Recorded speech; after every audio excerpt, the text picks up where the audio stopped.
Hi everybody, I hope that you can all hear and see us. Let me just introduce myself and everybody else. My name is Carolina. I have been a tenant at 5PB for 11 years now, since doing my pupillage at 5PB. I'm also on the tenancy and pupillage committee, and so I'm one of the people who receives all of your applications and one of the faces that you will see if you're interviewed with us for pupillage. Also joining us tonight, we've got 3 of our junior tenants, including Oliver, who is our most recent pupillage survivor. But starting in order of seniority, I'm just going to ask each of them to introduce themselves, tell you a little bit about themselves and their practice. So starting off with Chris. Hi there, I'm Chris. I was called in 2016 and joined Chambers following pupillage in 2018. I have a pretty even split of prosecuting and defending, and mainly do blood and guts, proper crime, for want of a better phrase. And working downwards from Chris, then there is Natasha. Hello everyone, my name's Natasha. I was called in 2018 and joined Chambers in 2021, having been a COVID pupil. I, like Chris, prosecute and defend, and also do your general crime. And our third exhibit showing that it is possible to do pupillage at 5 paper buildings and survive is Oliver. Evening everyone, I'm Oliver. I was called October 2021 and I finished my pupillage and was taken on at 5PB in September last year, and yeah, I'm starting out learning the ropes. And not left yet, which I hope is a good sign. Everybody, let me tell you what we hope to achieve from this evening. What's really important to us is not that we hear the sound of our own voices. We are in this job because we like doing that, and we do that every day. So quite enough. What we really want to do is make sure this evening is helpful for you, so that we are telling you what you want to hear. Do please ask questions as we go through. The meeting is set up so that you can't be seen or speak. That's just how Teams works. That's not our attitude to pupils, I promise.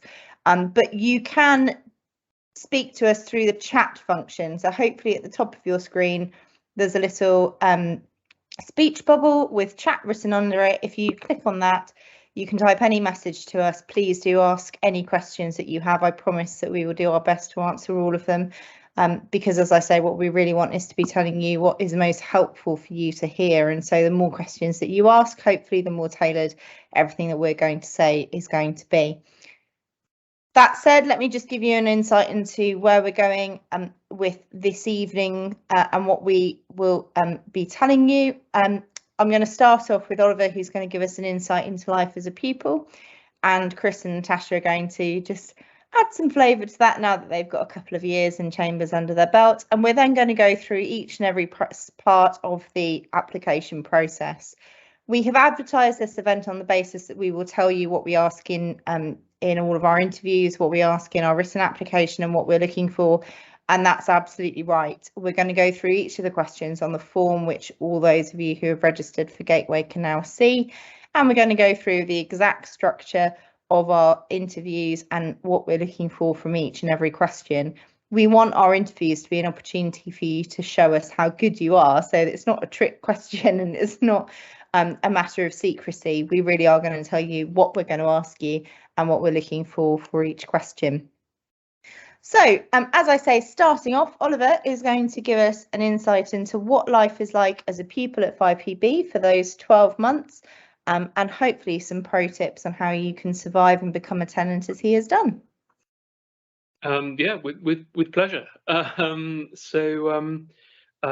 started my pupillage in, as I said, October 2021. Pupillage at 5PB is 12 months, split into 3 sets of 4 months. You get 3 pupil supervisors throughout your time here. But you have the sort of traditional split between a first non-practicing 6 and a second practicing 6 when you're on your feet in the magistrates' courts, and that normally starts in around April of your sort of second year, I suppose, in Chambers. The reason why we have 3 pupil supervisors is so that there's a sort of bridge between your first practicing 6, first non-practicing 6 and your second practicing 6. So that means that you don't start off doing a completely different job with a completely different supervisor on the same day. There's supposed to be some level of continuity there. On that note, first and second 6 in a criminal set is they're both very different beasts.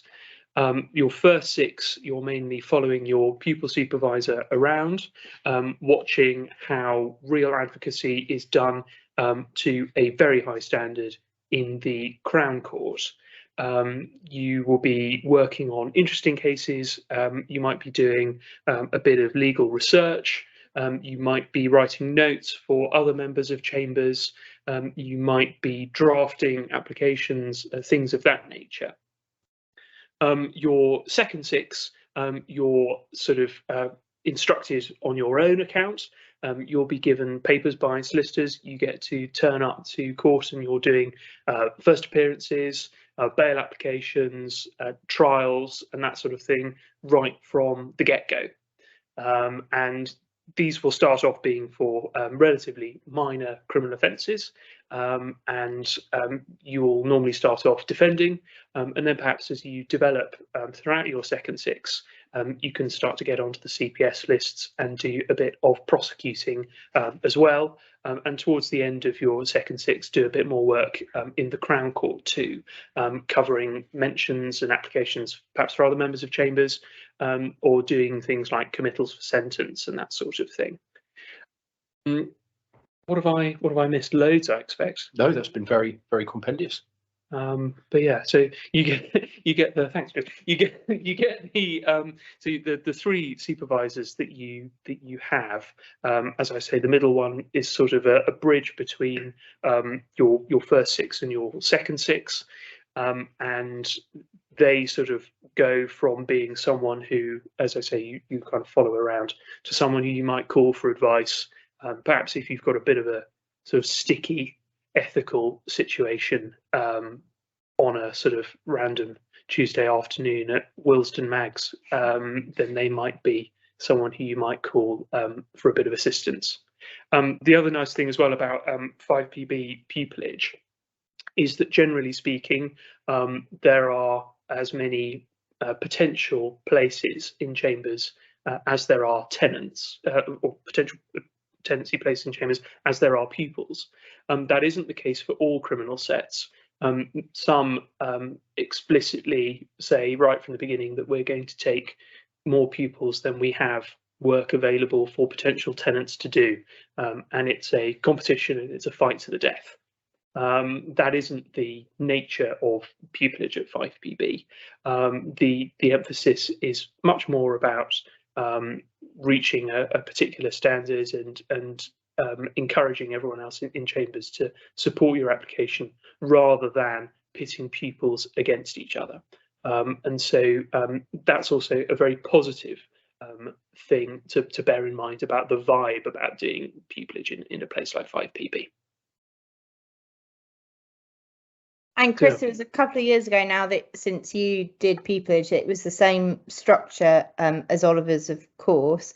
Can you just give us a bit of an insight into the different types of work that you saw when you were a pupil? I would ask you, please, not to reference the time you came and shadowed me and saw a trial, because I'm sure you learned absolutely nothing on that occasion. In fact, that was the highlight of my first 6, I'm afraid, and what I was going to lead with. Until you explicitly banned me. Certainly in first 6, you get to see a massive breadth of work potentially. And the great thing about Chambers is that we are a sort of general crime set, and we have a healthy practice in general crime. And you'll certainly see plenty of that, whoever your supervisor is, in first 6. But we do also offer a good breadth of other work as well. So we do professional regulatory work, we do some health and safety work, we do some trading standards work. And inevitably, over the course of your first 6, you'll get the opportunity to see some of that work firsthand as well in the different sort of jurisdictions, and also work on that sort of case as well. And indeed, if that's the sort of work that you think you might have a particular interest in, all you need do is say to your supervisor, is there someone doing something of this nature coming up over the next few weeks that I'd be able to tag along with them for? And the good thing about Chambers is that we have such a breadth of work that is almost always a possibility.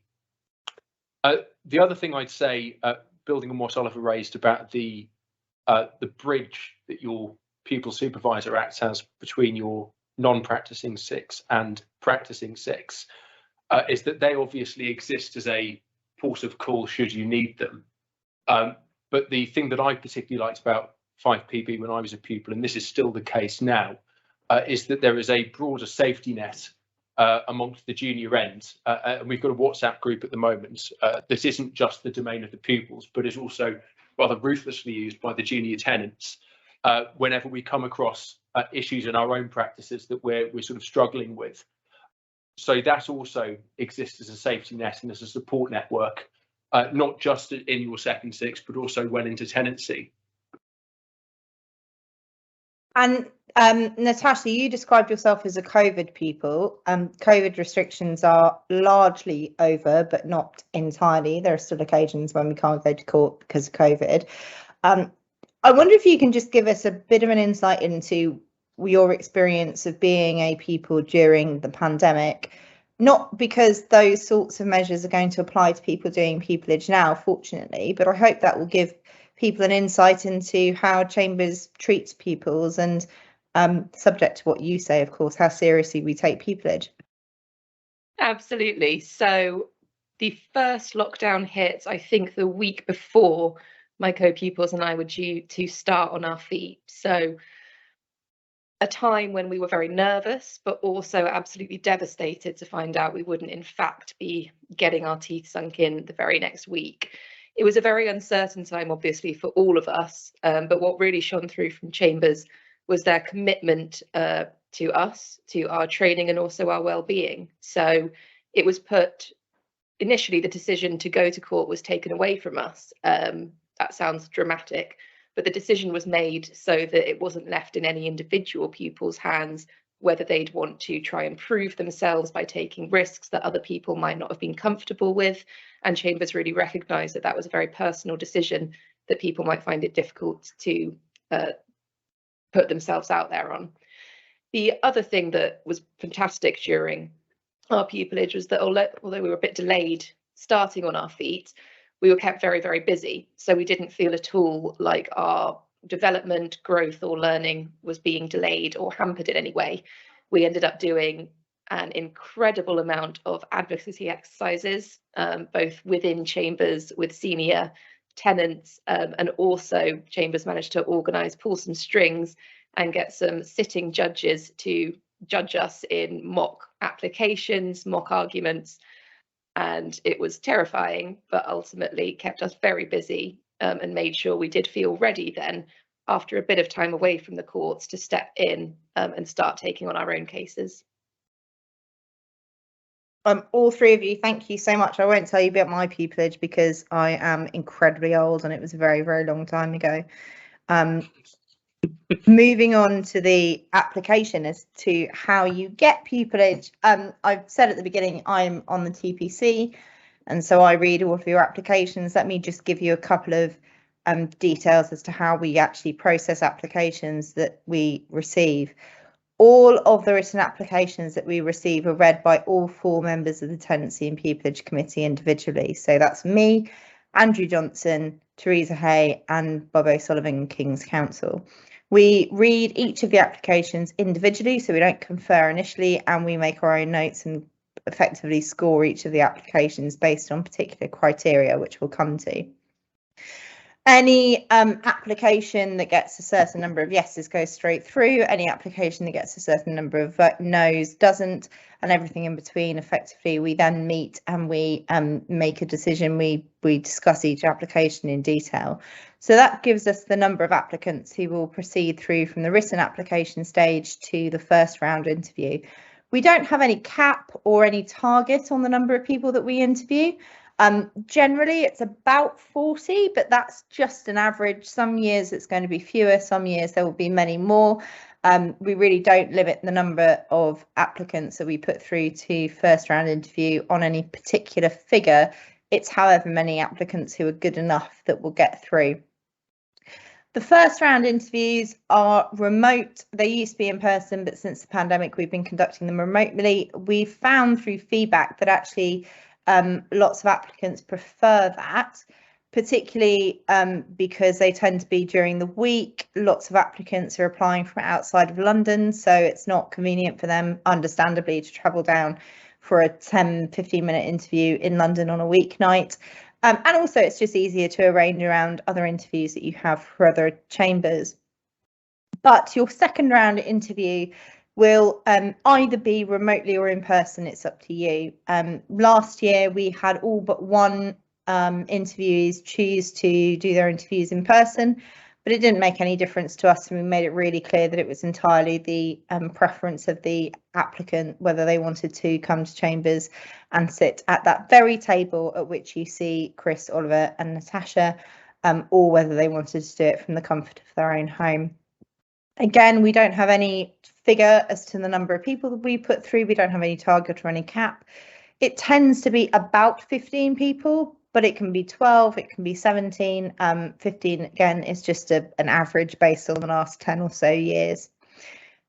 We interview everybody at each stage who is good enough to be interviewed. So when I say that there isn't a cap, there really isn't.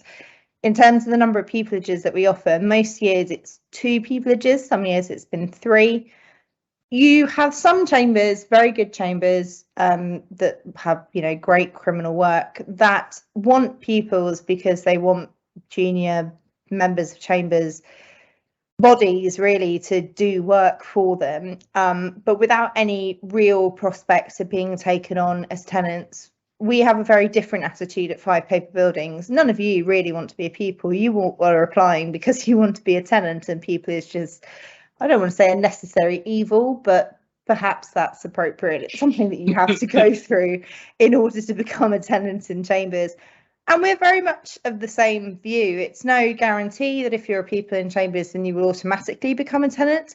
But when we are recruiting pupils, we are very much doing that with a view to those people becoming tenants in chambers. We will not give an offer of pupillage to anybody who we don't think has the capacity, has the skill, has the talent to become a member of chambers, and we will only offer the number of pupillages that we know that we can comfortably support were all of those pupils taken on as tenants. So as I say, no guarantee of tenancy if you are offered pupillage at 5PB, but you are absolutely not being put into a pupillage workhouse as you are in other sets. So moving on to what you, I'm sure, are really here for, the application process. I'm sure that most of you now have seen the questions that are on Gateway.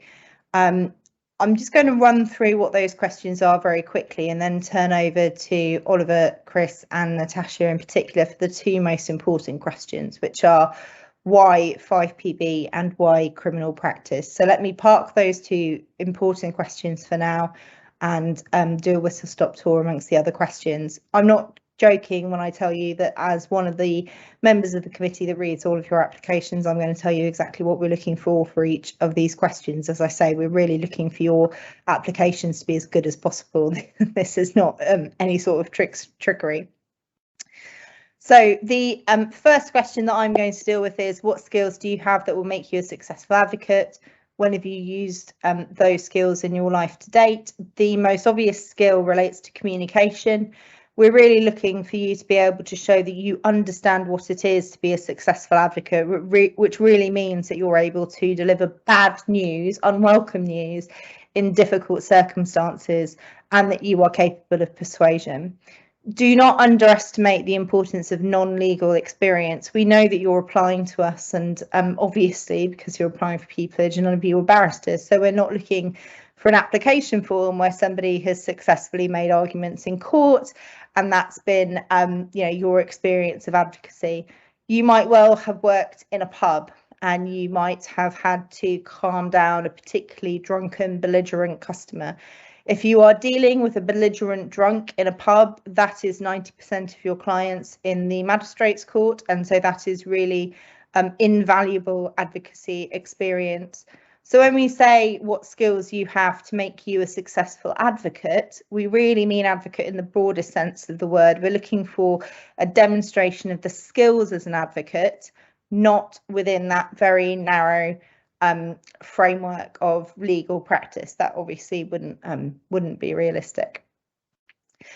A lot of that applies also to the next question, is what is the most effective piece of advocacy you've ever seen? When we say that could be a piece of advocacy you've seen in court, or it could be a speech, or it could be some other type of public speaking, we really don't care what the piece of advocacy is. We've had answers before, everything from Martin Luther King to Obama to Oscar acceptance speeches. I mean, we've had just everything, all different types of forums for advocacy. It really doesn't matter to us. What we're looking for, though, is somebody who can forensically break down why that piece of advocacy was so successful. And so it's your opportunity to show us, using someone else's work, that you understand what makes persuasive advocacy. Was it the tone of their voice? Was it the way that they use simple language? Was it the way that they repeated important points? Was it the structure of what they were saying? Just do a forensic analysis as to why it was what that particular piece of advocacy was so persuasive. The next question is, why does diversity at the bar matter? That should hopefully be a really straightforward question to answer, because hopefully it's so obvious, and I'm going to tell you the answer. So you should, those of you on the call, should all have an excellent answer to it when you apply for us for Pupillage. Diversity at the bar obviously matters for two particular reasons. One is because the bar is the obvious feeder profession for the judiciary, and it's obviously important that our judiciary is not made up solely or mainly of old white men, as it certainly was in the past. And also because, particularly as criminal advocates, we are dealing with people in the most vulnerable situation they're likely to be in their life outside the context of health. And so we really need to be able to communicate effectively with people from all different walks of life. And it's important for our clients that they can see that we belong to a profession that properly represents them. So that's a very whistle-stop tour, but I'm sure that if you are making notes on the evening today, you'll be able to expand that into an answer for why diversity at the bar matters. You will see something of the diversity of the bar if you just look at our chambers profile. We're particularly good in terms of the number of women in chambers. I know we're 50-50 tonight, but in fact, Oliver and Chris are in the minority at the junior end of the bar, being men in chambers. Yes, you can see Chris in particular nodding. He knows he's wildly outnumbered by the women at the junior end, and Natasha and I are the queens of the junior end. And also just in terms of our backgrounds, I went to a state school. My dad was a manager in Woolworths. My mother was a registrar, as in she married people. I'm the first generation in my family to go to university. Really didn't have any idea what a barrister was until I started looking into it. I'm pretty sure my parents still don't really know what a barrister is. That's just my story, but I'm by no means unique in chambers. And I know that some of the other members of our panel have very similar backgrounds in terms of being the first, generation in their family to go to university and so on. So I hope that you will see from our website that Chambers, puts that importance of diversity into practice in terms of our recruitment as well. The next question is the most significant challenge you've faced and how you've dealt with it. We're, again, not really interested in what the challenge is. It can be anything from your life. It can be big, small, it really doesn't matter. What we really care about is how you've handled that situation. And so we're not prying into, the depths of your personal life. This is a pupillage application and not an intense therapy session. But any situation that you can think of which shows that you are able to deal with a challenging situation, we're just looking for how you handle that. It's really an opportunity just to show off again your communication skills. It's just in a particular context in terms of a personal challenge. And finally, if you could change one law, what would it be and why? This is your opportunity to show us that you have a degree of legal nous.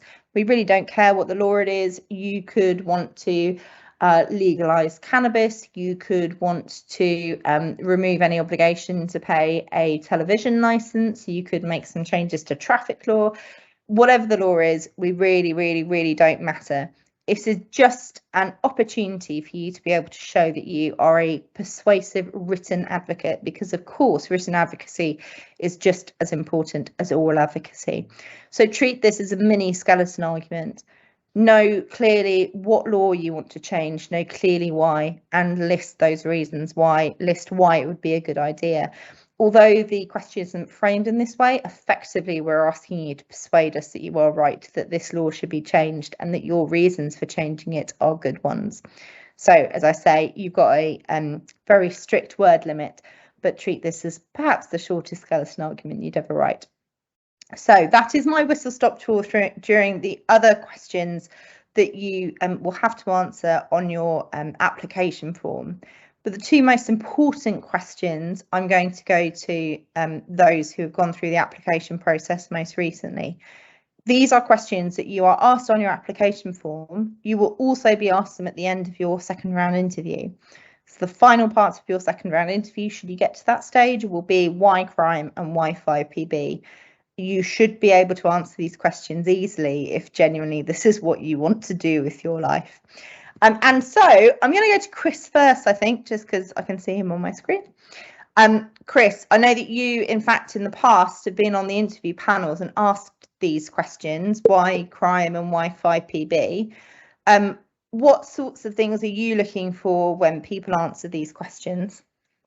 So in terms of the first question, so why crime? I think what we're looking for is a recognition of what the reality of life at the criminal bar, and in particular the junior end of the criminal bar, is like, because for understandable reasons, but a lot of people come into the application process with perhaps a very sanitized view of what life at the criminal bar is like. And it's the sad reality, certainly not for my practice, is that I don't spend most of my time defending murders at the Bailey, and that a significant chunk of it is spent doing sometimes quite unglamorous work, spent in cells that are stained with urine, speaking to clients who are coming down from heroin withdrawals and things like that. And that aspect of it is obviously not what most pupillage applicants think they're going to be signing up for. There is a massive amount of merit in doing that sort of work as well, and it cultivates and builds a lot of incredibly useful skills that you will be able to use in the more glamorous aspects of the job. But I think the important thing from that aspect is a recognition that there are certainly aspects of life at the junior end that are perhaps tougher than one might expect coming in blind, but that you appreciate and accept those challenges, and nevertheless it's still a job that you're passionate about doing. And Chris, just interrupting you briefly, what aspects are you talking about? What particular features of practice are more tough than someone might expect? So the thing that took me by surprise is the sheer amount of travelling that you do as a junior tenant, and the sheer amount of work that you pick up at short notice. Because I came into pupillage fairly fresh out of university, and a lot of my advocacy experience prior to that point was based on mooting, where you've got time to sort of sit and reflect and make considered sort of submissions. Whereas a lot of the time in junior practice, I mean, yesterday, for example, I picked up a case with sort of 10 minutes notice at court, and that's very much part of the course, and you don't have necessarily the same amount of time to immerse yourself in a case that you might like to. That's, I think, a feature of both the pupillage and life as a junior tenant. I should say it is something that you do get used to quite quickly. But that sort of aspect of it, the picking things up, that sort of high turnover of cases, was something that took me by surprise a little bit. And I think it's often something that you don't necessarily see unless you're lucky/unlucky with your sort of mini pupillages. And I know Oliver will agree with you, because Oliver, you had a massive amount of time to prepare your first Crown Court trial, didn't you? That's right. Well, actually, I was relatively fortunate in that I had the weekend. I got given it on the Friday for the Monday. A whole weekend. But sometimes, yeah, you'll get a phone call, or you'll have to pick up something at, or there's a bench warrant that needs covering in 10 minutes. Can you log on to a quick CVP, that sort of thing. It is part of the job. In terms of answering the questions, I mean, obviously, yeah, you have to demonstrate that you understand what you're getting in for. And that's certainly one aspect of it. I'd say, really, with all of the questions, though, that the subtext to all of them is you demonstrate that you're a persuasive advocate. And ultimately, if you can't persuade someone that you'd like to do crime, or you'd like to have a pupillage at 5 PB, those are two things that you really do need to have good answers to, that will stand up to scrutiny, and that are persuasive and interesting. And they should be relatively easy questions for you to be able to answer if you really would like to become a criminal advocate and join 5 PB. And so I'd say that ultimately the subtext throughout all of it is demonstrating your advocacy ability. Ultimately, that's why we've chosen to be barristers. It's certainly what attracted me to the criminal bar, the opportunities for oral advocacy. And that is what makes our split profession in this jurisdiction particularly unique, and arguably what makes British advocates, or English advocates, so well respected, is because they're advocacy specialists. And that's ultimately the profession that I hope you all hope to join. And no one does as much oral advocacy as criminal advocates. And so that's something else that I would certainly, if I were you, have at the back of your mind as you're drafting answers to those questions. Oliver, thank you so much. Natasha, you've now been in chambers for a couple of years. With the benefit of that hindsight, why should people want to do their pupillage at 5 PB?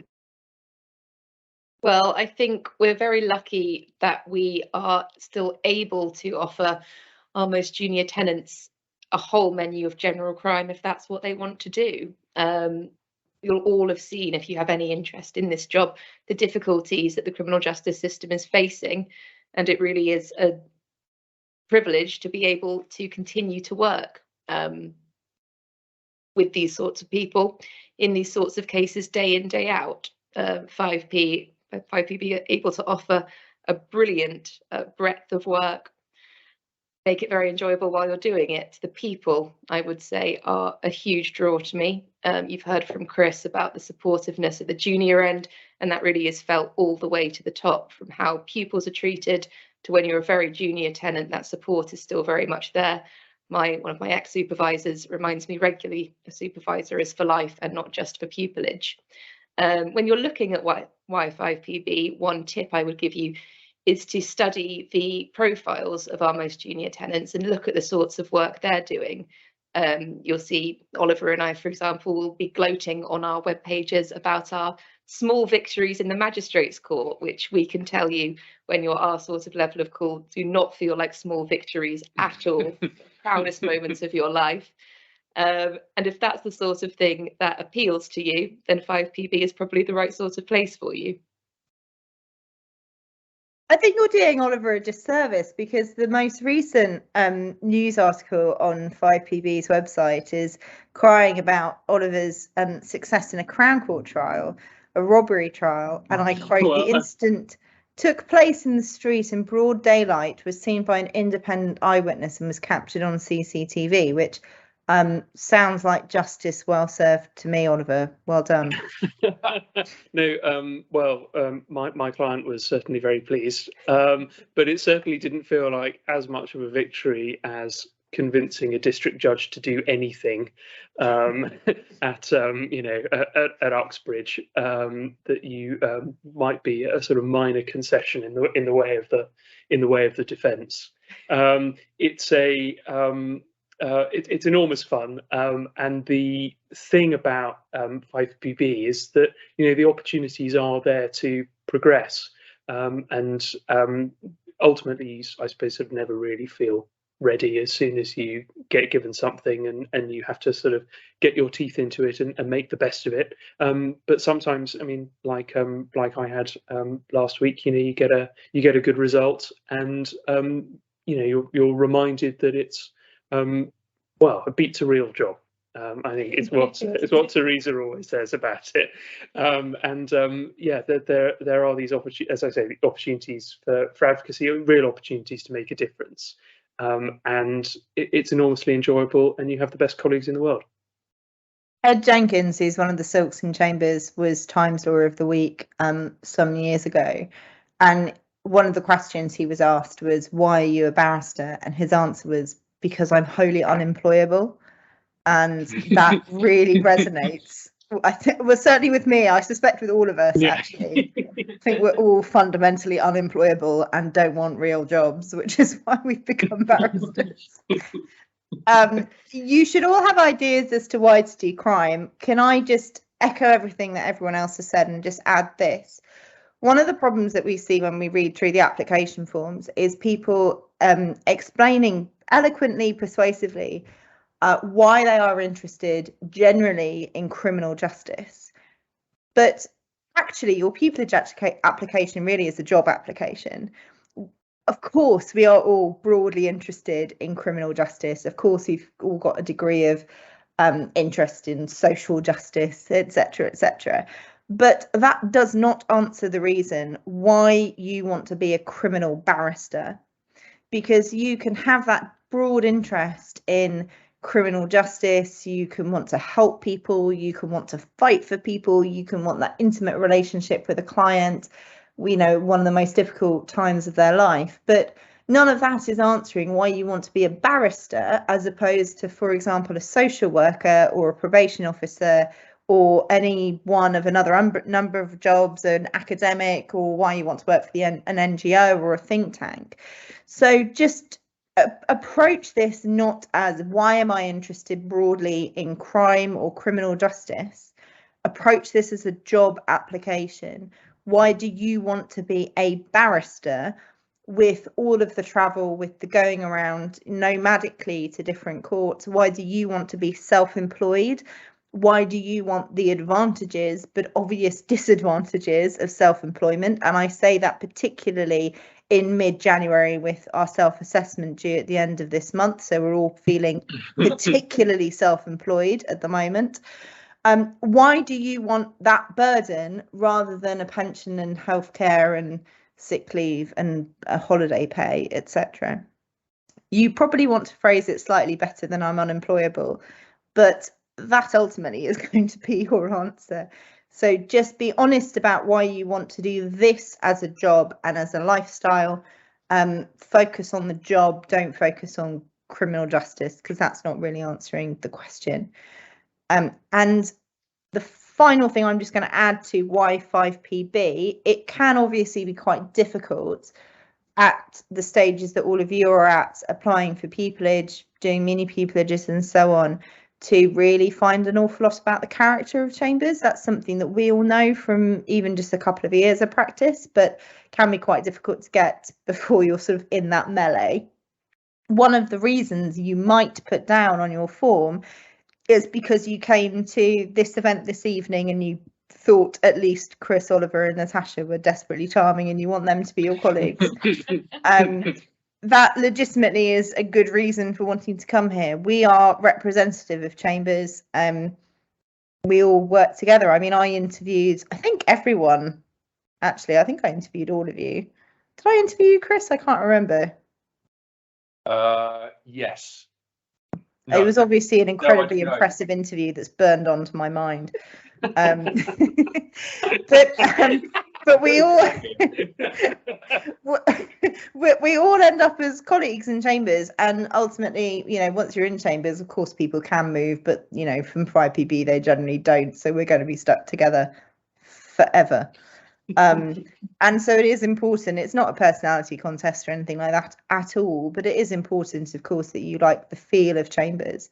And if you like the feel of us tonight, well, then that might be one reason why you want to apply to us. Natasha deals with mini pupillages. Are we accepting mini pupillage applications at the moment, Natasha? I'm afraid, sadly, we're not. I'm sure. When are we restarting? I will just double check that so I don't give anyone false hope. The only reason that we've had to pause is because we had such an influx of applications that it was just becoming sort of too far in the future, and it's not fair on people sort of trying to organise their lives, and you know, if they're having to plan a mini pupillage 6 or 7 months in advance. So that's the only reason that we've paused. But I would say if you haven't done a mini pupillage with us yet, there is all of the contact details on the website, so do get in touch to try and arrange one. Even if you haven't in fact done it, the fact that you are organising it can often stand out well on your form, just in terms of your commitment to chambers, because as I say, we're not really looking to recruit pupils, we're looking to recruit tenants. So that deals with the application process. Let me just remind everyone on the call, if you do have any questions, then do use the chat function to ask us, because it really is important that we are telling you what you want to hear and what is helpful for you to hear. Let me just set out briefly the structure of the first interview, and then I'm going to turn back to Oliver, Chris and Natasha to help with actually what that's like to go through in real life, and what we're looking for in terms of that interview. So our first round interview is split into 3 different questions. The first one is a legal question based on a legal topic, but the one that doesn't require any knowledge of law. So it will be something that we pick from the newspapers. I can't tell you what this year's question is going to be because we haven't picked it yet. We'll pick it probably a week or so before the interview starts, so start reading the papers on that time. But it will be something really obvious that is like, you know, you'd have to be completely blind not to have picked it up in the news. Again, we're not looking to trick anybody, we're looking to be able to flex that legal muscle in your brain, but we're not looking for any knowledge, because obviously we have people applying from all different stages. And so testing knowledge isn't going to help us with who's actually going to be a successful pupil. Previous questions have, for example, when there was the Ched Evans trial, we asked a question about previous sexual history. We've asked questions before about protests. We will always ask a question that doesn't have any obvious answer. The answer will always be ambiguous. And so whatever you say, whether you say yes, no, maybe, or something in between, we will tell you that you're wrong. So, for example, the Ched Evans year about previous sexual history, I think we framed the question as something like, it's always appropriate and necessarily fair to adduce evidence of a complainant's previous sexual history in any rape trial. And obviously lots of people said no to that. Some people understood the legislative framework that deals with that, but they didn't get extra points for knowing that, because we're not looking for knowledge. You could answer that question saying yes, no, anything in between.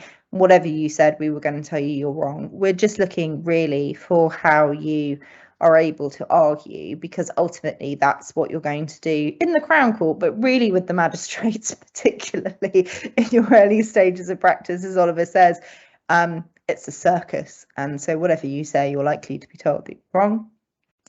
The second question is another opportunity for you to show that you're an advocate, but with that pressure of the legal mental gymnastics removed. And so it's effectively a sales question. We will ask you, for example, what's your favourite book? Persuade us to read it. What's your favourite film? Persuade us to watch it. What's a piece of writing that's particularly influenced you? Something like that. I think last year we asked, what's your favourite hobby? Persuade us to try it. we really don't care what book, film, hobby, whatever it is. We really, really, really don't care. The year that we asked, what's your favourite book, persuade us to read it, the worst answer we had was somebody who claimed that their favourite book was Crime and Punishment. Obvious lie. Has anyone even read that? The best answer that we had was The Hungry Caterpillar, because somebody was able to describe how it's not just a literary experience, it's a physical experience, because it's got holes in the book, and so you feel physically like you're crawling through and you are physically on that journey with the caterpillar. And they did a much better job than I've just done of selling this book. So the actual thing that you are describing really doesn't matter. It's just an opportunity for you to be a salesperson, which is ultimately what we are. It's hopefully an opportunity for you to demonstrate to us in the easiest possible circumstances how good you are at persuasion, because hopefully if you're talking about a book or a film or a hobby, that's something easy for you to talk about, and so you don't have that additional pressure of having to go through those mental gymnastics that you would have done in your first question. The final question is a question that I asked based on your form. Probably shouldn't say this, but I will do. We call it Bracken's bullshit question, because if you have told any lie on your form, I will find it and I will ask about it. If you have exaggerated anything on your form, I will find it and I will ask about it. If you've done a mini pupillage, you have not helped a silk with their skeleton argument. That just has not happened. There's just no need to do it, so just don't. I have a few favourite questions that actually often, where somebody hasn't exaggerated anything on their form, really gives them an opportunity to just demonstrate, you know, that they're a great advocate and a great communicator. A couple of my favourite questions are, if you are somebody who's worked in any sort of service industry or in a shop or anything, I'll often ask you to tell us about your most difficult customer and how you dealt with them, because as Oliver will attest in particular, lots of our clients in the Magistrates Court are difficult customers, and so being able to deal with them is incredibly important. But to just give you a sort of flavour of the sorts of answers that we get to that question, we had somebody one year who was a jazz tutor for kids with autism, and so we asked him about how he communicated with those kids. So nothing at all to do with law, all about communication. So as I say, if you've got something on your form that is exaggerated, expect to be found out in that question. But if not, it's likely to be picking up just on a particular experience that you've talked about on your form and asking you effectively in some sort of guise to use that experience to demonstrate to us that you're a good communicator. Oliver, you actually went through this a few years ago now, of course, because you start pupillage 18 months or so after your interview.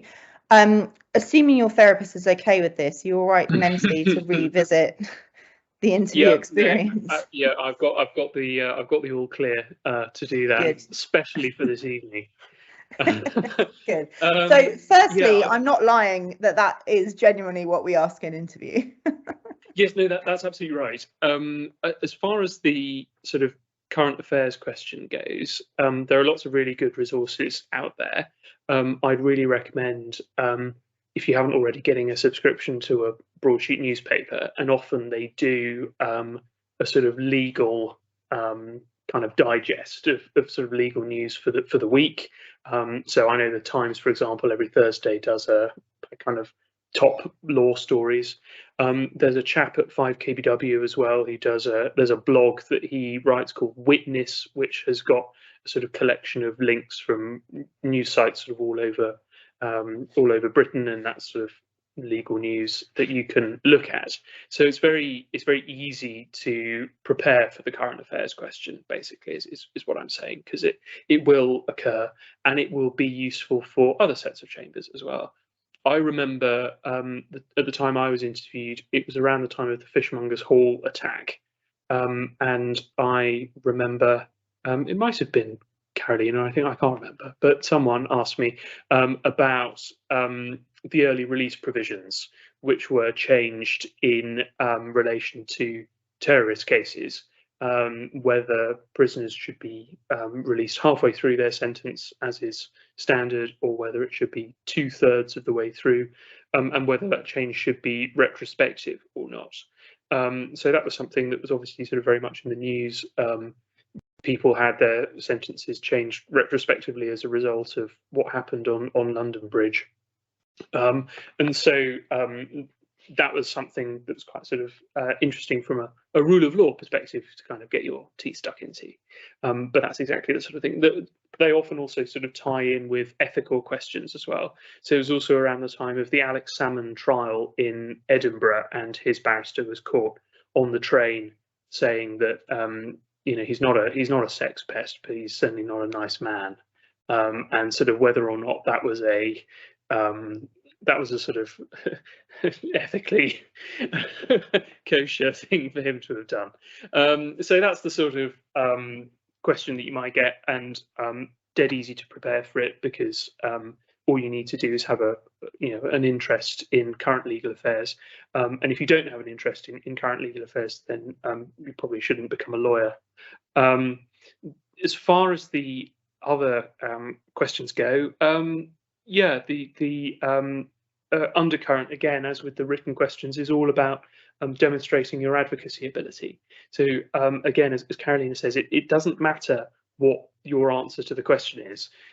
The answer is a sort of opportunity for you to be an advocate. And so sort of don't be disheartened or whatever, or think, oh, I got the wrong answer, if you're if there's pushback in the interview and people challenge your answer. The point of that is not to challenge your answer. The point of that is to kind of gauge your response to it and your ability to think on your feet and be persuasive in oral submissions, so to speak. So that really is the thing to bear in mind, I think, when answering questions in the interview. There are no right or wrong answers. It's dead easy to prepare, certainly for the current affairs question, also the question about, what's your favourite hobby and so on. Really no preparation needed for that. And also to expect a certain degree of resistance in your answers. Oliver, thank you so much. Natasha, you had a slightly traumatic experience in an interview, in that I know that when you left the room, you heard an outburst of laughter, didn't you? I did, and there's two ways a very nervous candidate can take that. Luckily, I hope it was not laughing at me in the slightest, but a question that one member of Chambers had asked in pushback to one of my answers. I think we were talking about the judiciary and retirement ages and why that's potentially important.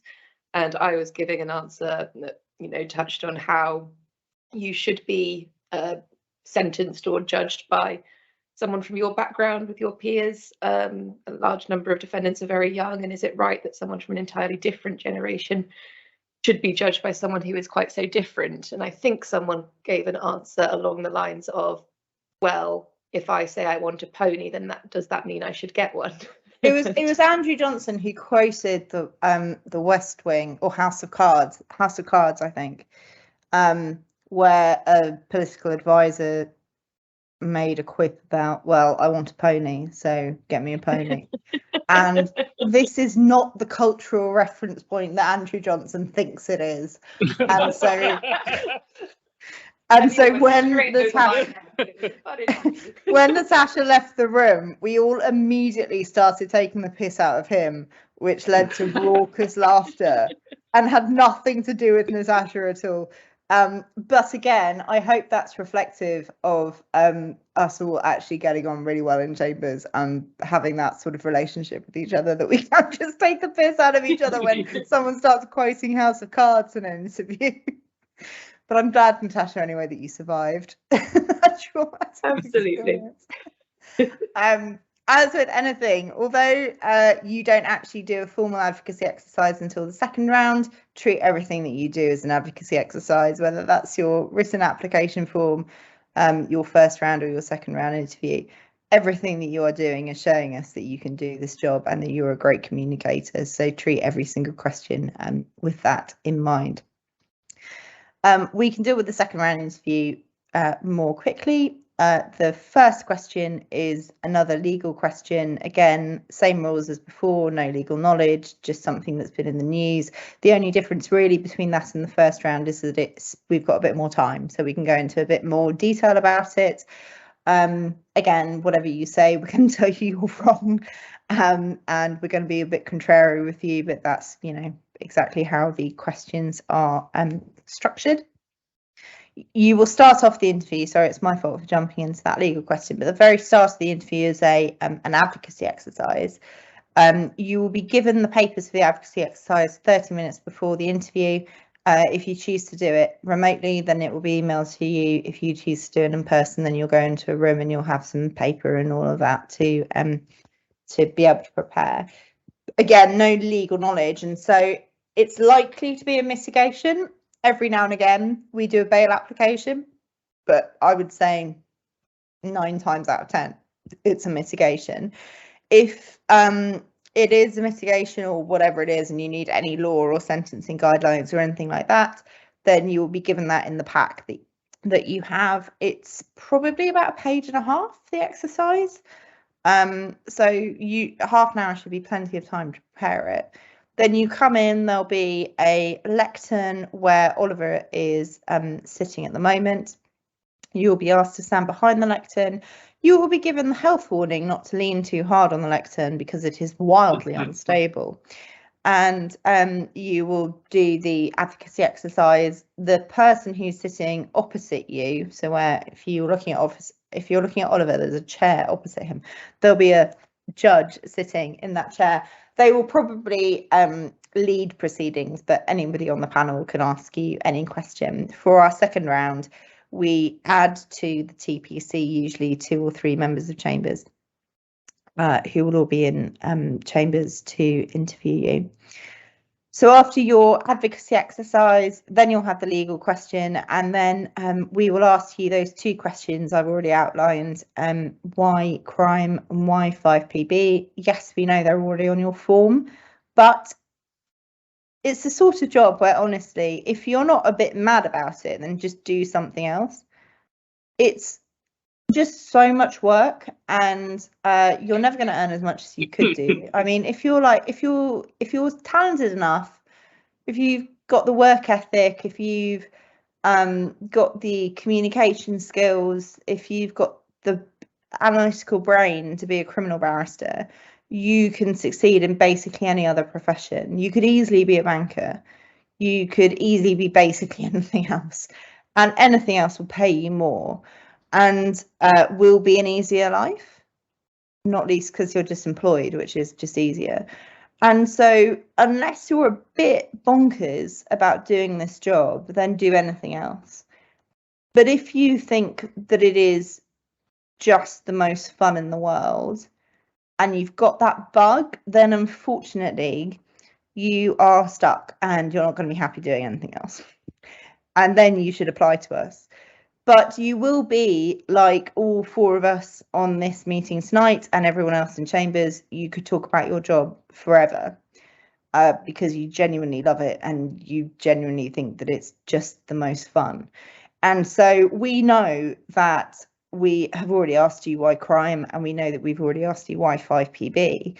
But if you are actually cut out to be a pupil in our chambers and actually cut out to be a criminal pupil, then you should have no problem whatsoever in answering those questions twice and frankly waxing lyrical about how this is the best job in the world because it is the most fun that you can possibly have in a legal sense, pun intended. Chris has often asked those last 2 questions at the end of the interview. And so, Chris, I know that I asked you this previously in relation to the application form, but obviously it's a little bit different when somebody is in an interview. You can sort of say things in person in a way that you can't quite put on a form. And so I wonder if you can, again, just sort of go through any tips and tricks to answer those questions in interview in the best way possible. So I think the first tip is one that probably it's a very facile one, but I think it probably applies to every stage of the in-person interviews, and it's to just try and do your best to relax. And I know that's easier said than done, But genuinely and honestly, everyone in that interview wants you to give the best account of yourself that you can. No one is in there sort of trying to trip you up or trying to catch you out or anything. And I recall from my interviews, the thing that I liked about, or what I felt I liked about Chambers, is that everyone in there wanted to see, it sounds incredibly corny, but almost the best version of myself. And that, I think, applies to every stage of the interview process, as well as those final 2 questions. In terms of what you want to sort of see from the oral answers, you can get that, or you can see that bug when people have that sort of that passion and enthusiasm for the job, where they can just sort of set aside their application and they can talk, and you can sort of almost feel the sort of electricity coming from them when they talk about this.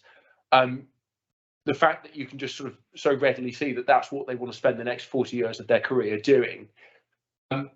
So what I sort of say is, don't sort of sit there and try to give a sort of empirically perfect answer, but just be as honest and candid as possible. Why is it that you want to embrace all of the potentially problematic and difficult and dodgy parts of being a criminal barrister? Why do you want to look past all that and pursue this for the next sort of 40 years of your career, when it could be, or when you could be doing something much more lucrative and less stressful?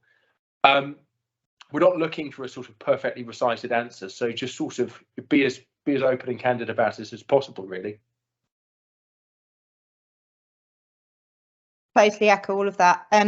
We are going to wrap this up very shortly. I'm just going to come to Oliver again as the most recent, I was going to say victim, and that's terrible, as the most recent subject of a 5PB interview. That's probably not any good either. You've obviously just been through this. I've alluded to this earlier, but there's obviously a difference between what you know about Chambers when you're at the point of applying for pupillage and what you actually know once you're a tenant. I wonder if you could just help us with how best to go about reflecting why you want to join Chambers at that early stage when you are just a pupillage applicant and not a tenant of, now several months. Yeah, it's difficult to sort of put your mind back to sort of what I knew at the time, I guess, about 5PB. But my advice would be definitely to do mini pupillages if you can. That definitely gives you a really good insight into kind of the culture of the bar, and gives you a bit of an insight into the sort of work that different chambers will do. I knew, for example, that I wanted, at least to begin with, to have a mixed practice of prosecuting and defending. So that ruled out for me a number of defence only sets, places like 25 Bedford Row or Garden Court, that sort of thing. I knew I wasn't going to apply to, because I didn't want to rule myself out of prosecuting. So there are things that you can do even without having started and without really knowing very much about the bar, that can sort of help you get some understanding of the places that you'd be applying to. And that's definitely something that's reflected in the question, obviously, why 5PB?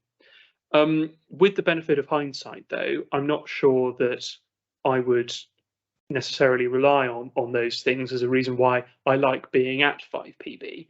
I don't think I would say, oh, I like being at 5PB because there's the opportunity for me to have a mixed practice.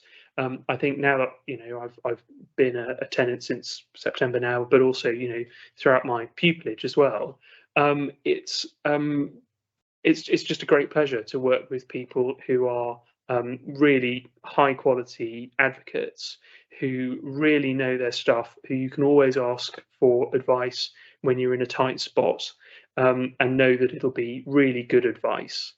And just a culture of openness and friendliness, and just sheer competence as well. People who are just so good at their jobs. It's just a real pleasure to watch and to work with them. I've just done this case, for example, in Reading. So I've had 7 days with another member of Chambers co-defending in this. We were 2/3 of a 3-handed robbery trial. And it's just an enormous pleasure to be able to, work with Richard Padley, who, is obviously incredibly experienced, really delightful man and delightful barrister. And so it's really nice to have that opportunity. It's not always the case that barristers get along as well as I think barristers get along with each other at 5PB, and that's something that. So with the obviously I've given you the answer of what I thought before I applied, but now since I've applied, I can also let you in on the trade secret that 5PB is the best set at the criminal bar. I mean, someone had to say it, really, didn't they? I would just echo that in terms of, you know, writing your answers. We you know, do the pupillage fair, we go to individual university and bar school events, and of course we have evenings like this when you can meet us, I guess. And if you know, if you think that we seem like a friendly set, which we would say we are, then that is a really legitimate reason for you to come and join us. You will get to hear, if you do pupillage with us or anywhere else, that we are known for being a friendly set. And whilst of course I know I've already said this, it's worth emphasising, you know, no pupillage application is a personality test or anything like that. We genuinely are a friendly set and we really do get on. We are in constant contact with each other. I cannot tell you the iMessage traffic that happens between all of us every single day. It's just absurd. When we are all asking each other for assistance. To give you an idea of how genuinely good friends we are, I have 2 godchildren in Chambers. 2 members of Chambers have had children. I'm godmother to both of them. So we really are friends, and 5PB is not all of your life. Obviously, we all have lives outside of Chambers, but if you are coming to the criminal bar, it is a bit of a lifestyle, not just a job. And so why not have that part of your lifestyle the friendliest it can possibly be? So on that, I hope, very happy note, thank you to all of those of you for coming this evening. Particular thanks, obviously, to Chris, Natasha and Oliver for giving up your evenings as well.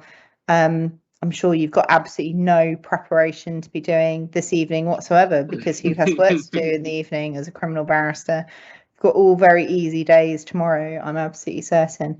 If you do have any questions, any of you attending, that you want to follow up on, then do feel free to email me at pupillageevents@5pb.co.uk or at cb@5pb.co.uk. That's just the letters CB for Carolina Bracken and number 5, 5PB. And so those thanks being done, have a good evening, everybody, and see you again next year. Thank you all. Take care. Bye.